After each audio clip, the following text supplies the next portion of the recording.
गुरु श्यावर रामचंद्र भगवान की जय। बड़ी सुंदर कथा चल रही है माता शबरी की, और हम लोग नवधा भक्ति भी की चर्चा करेंगे।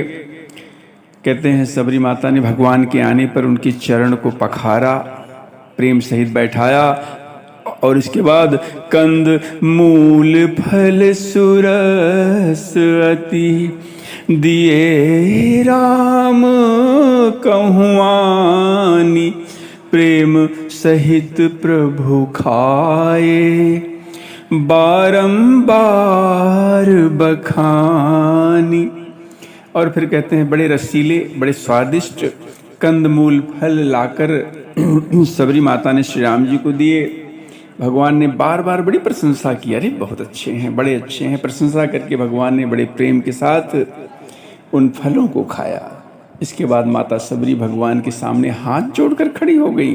पानी जोरी आगे भई ठाढ़ी, और प्रभु ही बिलो की प्रीति अति बाढ़ी।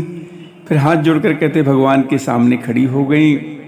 भगवान को जैसे जैसे देख रही हैं अत्यंत प्रेम उनका बढ़ रहा है।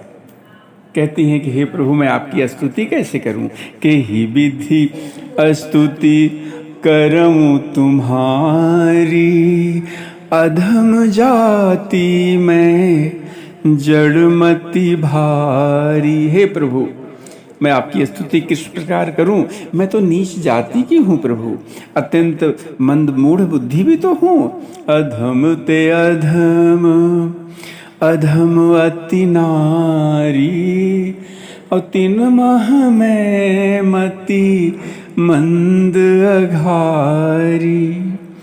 कहती है प्रभु, मैं तो अधम से भी अधम हूँ, स्त्रियों में भी अत्यंत अधम हूँ, और उसमें मैं कहते मंद बुद्धि हूँ।